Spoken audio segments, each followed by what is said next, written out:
love, show me pain, make me strong, make me brave. Give my all my strength, all the gas in the tank. Straight from work to the bank, poured my soul down the drain. Welcome back to Beyond the Mats, the podcast where we dive into the stories, struggles, and successes of fighters on and off the mats. This is episode 8, and today I've got amateur MMA fighter Trey White with me. Trey's early in his career, but he's already making big waves with his mindset, training ethic, and his drive to climb the amateur ranks. We're going to talk about what got him started, what fuels him inside the cage, and how he's building the foundation for a pro career. Let's get into it. Trey, thank you for being here, man. I really appreciate your time. I'll give you a second to kind of just introduce yourself, where you train, your record right now, and kind of whatever you want to say. All right, yep. He already said my name. Name's Trey. I train in Eau Claire, Wisconsin at Ronin Fitness. My coach is Sam Geyer. My record's 2-2, and I got another fight signed for November 1st at the Shakopee Expo Center on Ignite Fights. Cool. So we were kind of just talking about that, the one fight you took on a short notice while you already had that one fight prepared. Can you kind of walk us through that? Oh, yeah. So I had a fight booked for September 6th, right? And, I was getting prepared for that. It was really early in the camp. And there was a fight card in Minneapolis on August 16th. I was trying to get on that one like months ago, but it just never materialized. But then I was at drill, so that I'm in the National Guard, right? And I'm doing Army shit. And I get a text. My phone just starts blowing up. I get a text from Sam. He's like, "What's your weight right now? Do you want to fight next weekend?" And I was like, Jesus Christ. He sends me the info on the guy. I'm like, yeah, dude, if I trust Sam deeply. So if he sends me a fight and he's like, if you can make weight, you'll beat the guy, or like it's a great fight, just take it. I'm game 100% of the time. I tell people I'm a fighter, and I'm not going to complain when I actually get to go do the thing I tell people I do. So I was excited for it. And, the fight went awesome. So we got fight of the night, but ended up getting RNC'd in the third, which is tough, obviously not ideal. But I feel like if anything, I put on a show. And I impressed the people that were watching, and now I got another great opportunity on November 1st. So, Yeah, I love when people take those short notice fights and kind of, risk it instead of being scared. And, I just feel like that's how people make it in the amateurs and climb the ranks is taking those short notice fights. no, absolutely. There's a lot of opportunity in that. And it's good practice because, like, in the amateurs, like, obviously you want to win. It feels good to win. No one wants to fucking lose. But that's another type of training because how many times do you see, like, Dana White Contender Series opportunities pop up? Like, someone pulls out, they find some dude on the local scene or regional scene, and he gets a short notice opportunity to get into the UFC, right? So you could be like a 5-0, 6-0 pro, and you find out Dana White Contender Series, or even like a main card, or not main card, but like one of their bigger cards, like a fight night, or possibly one of their numbered events. But they're always happening. So stay ready, be ready. Don't be afraid of it. Just condition yourself to take fights when the opportunity presents themselves. Exactly. I love it. Cool. So let's kind of rewind for a second and talk about how you first got into MMA. Was it like wrestling, striking, or was it something else completely that got you into it? Something else completely. So I didn't have like a background in mixed martial arts at all. I played football in high school. I started training just before I turned 20. So I was probably around 18 or whenever I was a senior in high school, I started getting really into watching UFC. This is kind of corny to say, but like what got me into like combat sports is, do you remember when that freaking Logan Paul versus KSI boxing stuff started to like pop off? Yes. I was one of those kids that got like super into, because I was a huge KSI fan. Yeah. It got me into like watching boxing, and then I ended up watching MMA. I think the first MMA fight I saw was Justin Gaethje versus Tony Ferguson, and that fight was fucking brutal. Oh, And yeah. since I watched that, I was like obsessed with mixed martial arts. And I wanted to join a gym, but I was like in high school and I lived out in the country, and I just didn't have like the funds to go and join a gym. But I end up joining the army. I get deployed, and I'm in Africa, and some old E7 who was like a jujitsu black belt, right? You know, like the archetype where it's like just an older dude that likes to roll, Yeah. do stuff like that. He was like, "Hey, we're gonna go fight each other in this tent if you wanted to come do it." Because like when you're not doing your job on your deployment, you're kind of just sitting around working out. So I was like, you know what? Yeah, sure, I'll go in this tent. And then I fell in love with it. It was just a bunch of sweaty dudes rolling in a tent in Africa.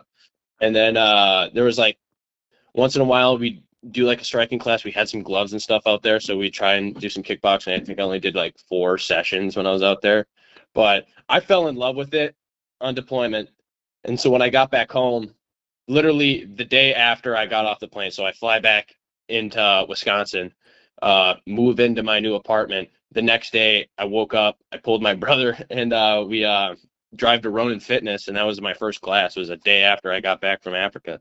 That is crazy. I feel like I've never heard a story like that. That's to go to It's definitely Africa. goofy. That's Definitely cool. goofy.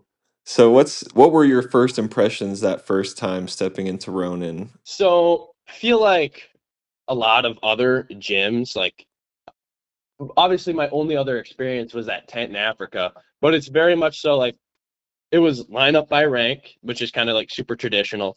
And it was I don't know, we always like did our handshakes afterwards, but it's kind of more formal, if that makes sense. Yeah.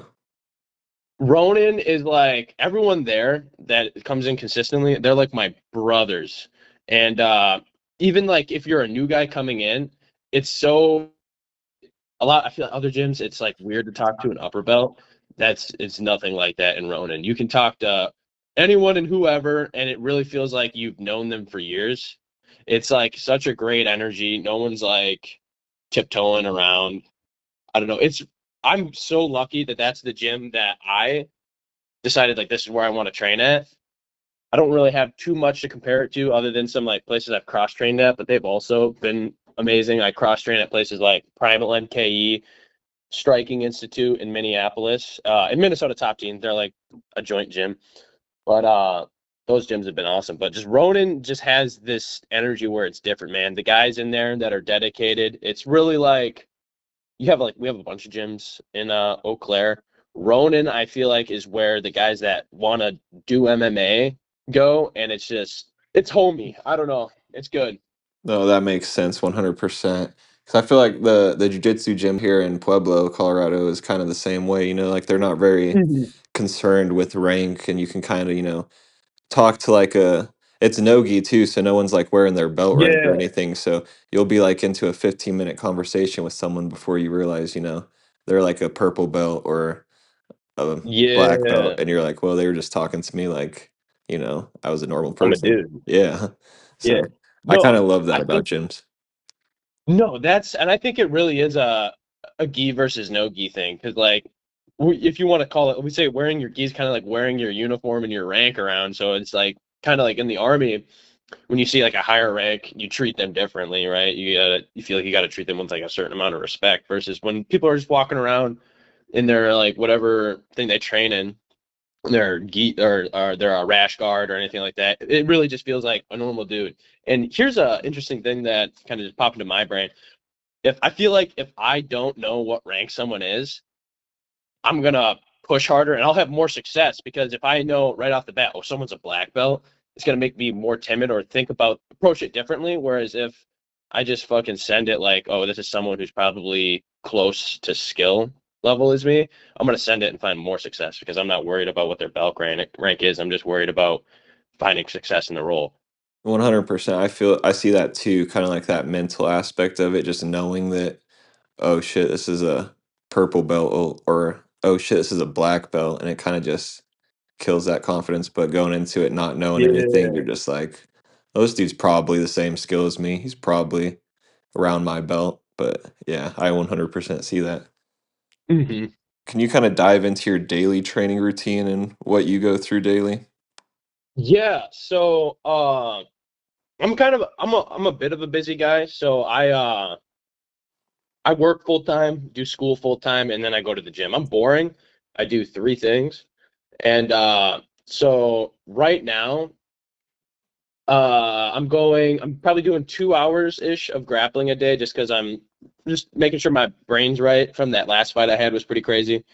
So I try to train 2, 3 hours a day, including the weekends. Like even today, I'm going to help someone shake out before their fight, right? So I guess fight camp schedule normally looks like an hour of pure grappling and then an hour of MMA Monday through Friday. Then twice a week, I'll throw in a foundation striking class when I'm in fight camp. So there'll be 2 days a week where I'm just add an extra hour of striking, so 3 hours of like skills training, we'll call it. And then twice a week I lift and do cardio after I'm done with training. So I try to put those on the days where I'm not doing extra striking.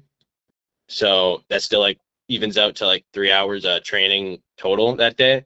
And then Saturday I cross train. So I'll drive up to, usually my favorite place to go is Striking Institute in Minnesota top team in Minneapolis. And that's about a 90-minute session. Great guys up there. They help. Since I've started going there, I've noticed like huge improvements in my striking. So they're super solid. And then Sunday, I usually do some light sparring for about an hour and a half at Ronin. A bunch of guys come in. So like 7 days a week. Lowest days are on the weekends, probably about hour and a half sessions. Other than that, it's like 2, 3 hours a day. So I know you said you were in the National Guard. How do you balance life outside of the gym? Man, it's kind of just I take things as they come. I try not to stress out too much about things that pop up, but I'm very schedule oriented. I have like a book. I write everything down I want to accomplish throughout the week on the day I want to do it. Like I'm very schedule oriented. I like doing things at the same time, but I also I try to stay flexible. So things are gonna change. Things are gonna pop up, and you just have to adapt. And uh, I don't know. Yeah, just take things as they come. Really, is on paper it seems like a lot, and it is a lot, but you'd be surprised how much you can handle when you take things systematically and just adjust and do things logically, if that makes sense. Yeah, that does make sense, and that kind of makes sense how you put it too. Just learning how to pivot more, because Yeah, you can like prepare for like the best case scenario all you want, but if you can't adapt on the fly and learn how to pivot like that, yeah. you know Sometimes you have plans and it's just like shit, plan B. exactly. Amateur fights, we kind of touched on that a little bit before, but they're all about growth. What lessons have your toughest fights taught you so far? Something I learned from my friend Dom. I think he told me this. After like jiu-jitsu tournaments, fights, or anything, uh, I try to list down 5 things I want to improve on. Like I'll rewatch the fight and I'll write down like, oh, I should have done this better on the wall, or I should have done this better when I was striking. And I'll write them down, prioritize them, see what ways I can weave them in together in practice, and then that's how I'll focus on like one thing a month, and I'll work that one thing all month, and that's where I notice the most improvement. And I'll go through that until I get through the list, and then I try to compete again once like can get through that, all those like adjustments I made, and you'll just see it on in performance. I just fucking when you work on something that much, you're gonna progress in it, and you'll perform better when it's showtime. So, what would you say your mindset is like on a fight day or a fight night, just leading up to a fight in general? You want to be relaxed. I think normally I'm a pretty nervous person. When I first started competing, I would get so nervous at like jujitsu tournaments. It was crazy. Like I would feel like, oh man, I got a match. I'm about to pass out. I'm gonna throw up. And I competed like last year. I competed like between MMA, the pancration matches, and jiu-jitsu tournaments. I competed 18 times, and that helped me manage stress and everything like that so much that I used to like. I feel like I'd want to faint when I go into a fight. Now I'm so relaxed. It's like ridiculous. I still feel like I guess the nervousness and like the excitement of it, but nervousness and excitement, they're the same emotion. It's all about perspective. And now I just treat it like I'm fucking lit up with lightning. I treat it like a positive thing, and it helps out with performance. Because if you're like, you go out into a fight and you're nervous, you're scared, you're gonna shell up, you're gonna be defensive, you're gonna respect their power and everything more. Whereas if you're like, dude, I'm lightning in a fucking bottle, I'll just take this head trauma on the chin and fucking just go through it. You're gonna perform better, and you're gonna do some shit that's gonna the crowd will feel it too. They'll feel the energy. I agree with that point of view too. Kind of just with the nervousness and excitement. When I was really competing at jiu-jitsu tournaments too, that's I saw a quote about that. It was like, "Are you really nervous, or are you just excited about it?" And that kind of changed my perspective on it. So I like that you said that. Yeah, no, it's crazy because like obviously we all love competing, we love fighting, we love like the sport. Fucking enjoy it then, because and one day you're not gonna be able to do it anymore, at least at like a high level. So when you get the opportunity to go do it in front of people that are paying money to watch you, bro, it's fucking treat it like it's a good thing. Enjoy it. 100%. So, kind of looking back on your career so far, I know you said you've had 4 fights. What's been your favorite moment inside of the cage so far? I think my favorite moment was right before I won my first fight. So not yeah, so I lost my very first fight ever, right? And they booked my next one like a month after. Like we got to get that one back. And it started off rocky. Like I was nervous. I think I just like had a bad experience in that first fight, so I was like gun shy, and I ended up getting dropped in the first round. But it comes to that like make or break moment where in the second round, the guy's like coming forward and he's like just trying to fucking throw haymakers. And I clip him and he kind of like stumbles back. And then I land like a huge right that drops him. And it ended the fight. Like I ended up subbing him off of it, but he was like done from the get go. And that moment where like the adrenaline, like, oh my God, I can do this. I can change a fight quickly. I can find success in this. Dom told me, he's like, dude, that first win is gonna be freaking crazy, and it really was. Like that feeling, I feel like I chase it every single time I get in the cage. So just to like have to come back like that, win, and just light up the crowd, there's nothing like it. Yeah, that's awesome too, hearing that it was just a month after your first loss. I feel like a lot of people would get like kind of like not kind of like scared, but want to take more time off. But Yeah, that's great to no, hear that. I was depressed, dude. I was Yeah, so fucking sad after I lost the first fight. But then they were like, "You want to run it again?" And it's just like one of those things where it's like, I want it back. I feel like it can be different. Just let me get back in there and get that one back. And then I'm so glad I did that because it set me on a path more where I'm like, now I'm not like afraid to fight because like, yeah, bad things can happen in the fight, but that doesn't dictate that's where it ends, right? yeah, And exactly. recover and find success. How would you try to describe your fight style in your own words? I'm pretty balanced, but I try to game plan based off of what I think would work best on my opponent. But at the end of the day, you get like a fire in your belly and you just want to fucking fight a guy. You want to fight a motherfucker, right? Like there's been times where uh in a fight I'm like, I know the smart thing would be to shoot a takedown because I'm probably a better grappler than this guy. But the dude just hit me. It pissed me off and I'm like, you want to test my metal? Let's go for it and you just do something crazy, put on a show. Like this is what we're here to do. But I try to stay balanced. I'm gonna work on being more strategic in future fights, but sometimes you're here to put on a show. Let's fucking throw hands, right? But I'm pretty balanced overall. I'm not like my striking isn't like better than my grappling by a lot amount, and I don't think my grappling is better than my striking by a high amount. I feel like I'm very well rounded for my level. Cool. So do you do a lot of like film study on your opponents before a fight? Yes and no. I'm still adjusting the formula because I think a mistake I made in my first fight was I obsessed over film, right? Yeah. And it's like kind of there's a mental aspect to it where it psychs you out a little bit. Now, of course, because like you're so and like, oh, what's this guy gonna do? What's he good at? And I'm like, I'm not gonna let my opponent dictate the fight because I'm so worried about like what they're gonna do and what they're good at. So now I watch the fight, so I'm like, oh, this is like what I'm gonna see, and I try not to watch it more than their fights more than once or twice. I'll let my coaches handle that, and then we'll together a game plan. I'll work on what I'm gonna work on, but we'll keep it loose because fucking whatever works in the fight on fight day is what we're gonna stick with, right?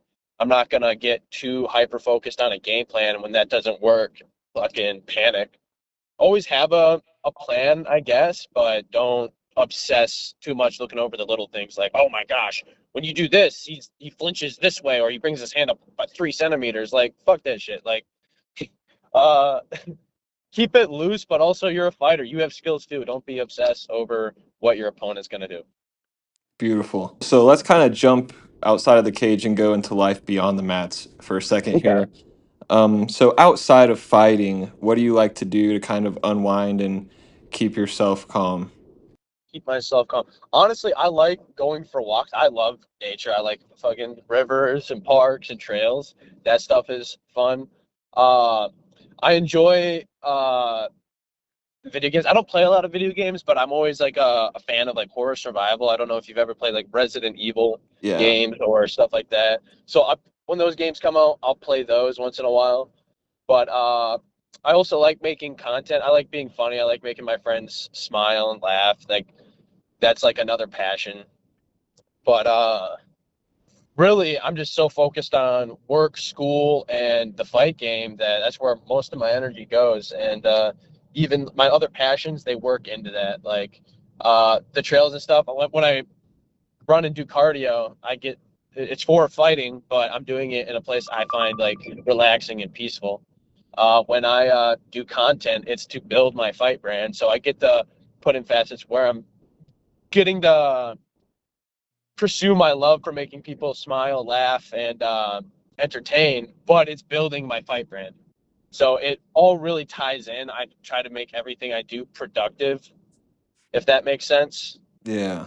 I kind of noticed that about your Instagram. I really like the all the content you've been making. Like those tender ones are funny, man, and the fantasy football ones, those ones are good too. I feel like that's a not a lot of fighters are like thinking about that, and that's like such a great Mhm. way to bring fans in and show people that side of you Yeah. that you're more than just a fighter. Yeah, no, 100%. And it brings out your personality and really who I am. Like, I'm not trying to be anybody else when I'm online. I'm just trying to be me and stuff I enjoy. And that's awesome that you enjoy that. I appreciate it. But I think the toughest part about doing the media is like there's like the embarrassment factor of it. Like I didn't want to make content about like fighting or anything like that because I had lost my first fight, right? I'm just like an amateur, and it's tough because like I don't want to fucking glaze myself online where I feel like maybe my accolades don't match that. But at the same time, you gotta fucking just get out there, get past the embarrassment, and think about your future and like build your brand.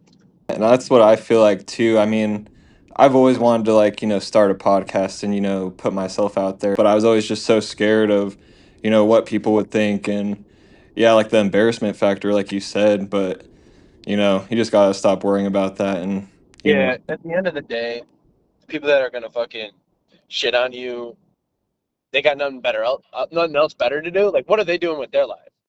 yeah. Like, I don't think I have any haters, and if I do, they're not on my radar. So, like, I've been pretty blessed. I don't have people sending me death threats or telling me that I suck. But if someone's been trying to do that, I'm sorry. Gotta get a little bit better at it. So let's kind of jump into the next one here. What or who motivates you the most in this journey? The people around me motivate me. I find motivation in a lot of people, like my teammates, like the two people in my car right now, Ethan Abram and Dom Yates. Fucking, they motivate me all the fucking time, dude. Just watching them fight because we're living the same dream, right? We have the same goals, and we're so fucking close. So that's a huge motivation factor. My coaches, when people I feel like people invest in me because they see how invested I am in the game. And when I notice that people are investing into me, I don't want to fucking make them look stupid for doing that. So I fucking push so hard because like I love this. I want to be successful at it, and I'm so grateful and want to show my gratitude for the people that do invest in me. That it motivates me to keep going. And then family. I want to make my mom and dad proud, my grandfather, and my close relatives, my siblings and my cousins. So just fucking to make people proud, really. That's what motivates me. I think you guys, like you said, having those friends that are on the same path as you, just being so close with them, I feel like that's a big part of that. And I really like that, and I feel like you guys are on the right path for that. So just keep going, and I feel like that's something a lot of people don't have is like-minded people with the same goals as them that can like push them. Absolutely. If a young fighter is listening to this, what advice would you give them about starting MMA or even just starting jujitsu or any combat sport? This is a pretty grass is green take, but start and stay consistent because there's gonna be ups and downs, and you're never gonna. Sometimes you're gonna feel like it's just not working. You gotta keep doing it. Like I think I started, I was like a 4 or 5 day a week guy, and then I turned into a 6 day a week guy. Now I'm 7 days a week, right? And the more success I've seen has come from the times when I was just consistent, even when it wasn't appealing, even when I felt like I wasn't finding the success I wanted. I just stayed consistent. And there's going to be times where maybe you're like, I've talked to so many people who like they say, "Oh, I want to start doing MMA or I want to start doing jujitsu." Well, what's it like getting into a room? Like, it's fine. You're gonna feel stupid. I've been doing this for fucking 2+ years now, and I still feel stupid all the time. You just have to not give a fuck. Like, it's not. It doesn't matter what other people's opinions are, and you'll find out that maybe people don't really give a fuck as much of a fuck about you as you think, and you should just stop being like such a like, oh, everyone's like thinking I'm an idiot type of thing, because they're not focused on you like that. You just go and do it. It's also in the same facet. I've had people message me all the time or tell me like, hey man, I want you to make sure I'm in the gym. Like message me. Like, I'm not gonna fucking reach out to you and make sure you're in the gym. You have to find that motivation for yourself. And when I find that you're fucking bought in like me, I'll fucking go to war for you. Like when that's what it is. When two people are just buy in, and you'll find the success that you want. Beautifully said. Well, Trey, thank you so much for coming on the show. That was the last question I had for you. I appreciate your time. I'll kind of give you a second if there's anyone you want to shout out. Plug your Instagram so listeners know where to follow you at. I don't Oh, know if you all have a right. YouTube channel, but anything you want to. I do, but I got to start posting more content on there. It's really the same stuff that's on my Instagram, TikTok right now. But yeah, it's just my Instagram is Trey White. I post reels on there all the fucking time. I try to be creative. People I want to shout out are obviously I already talked about Dom Yates. He's got a title fight in November on the same card I want to fight on.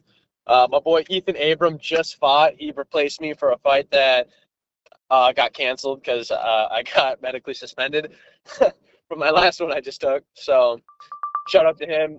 Gabe Pugh, my teammate, title holder at Ignite, and then there's some up and coming guys that are gonna debut really soon. But I'll wait for them to get in the cage and let them make the names for themselves. But Ronin Fitness, obviously my gym. If you're in the Eau Claire area, fucking come in, start training, or just drop in if you're passing through. And oh yeah, fucking today, Max Sterry's got a title fight, 135, Three Rivers. We're heading there. We're gonna go shake him out right now. Sam Geyer, my coach, he's gonna be making his pro debut either end of this year or beginning of next year. So yeah, that's who I gotta fucking talk about. That's who I want to shout out. Heck yeah. Good luck at that fight, by the way. I hope your teammate does good. The one you guys are going to now. And then, yeah, that's going to be awesome watching Sam make his pro debut. I'm looking forward to that one as well. Yeah, it's gonna be awesome. It's gonna be electric. Hell yeah. Well, yeah, I appreciate you coming on again. Good luck, guys. And yeah, just keep doing what you're doing. Yeah, no, I appreciate it. Thanks for having me on, brother.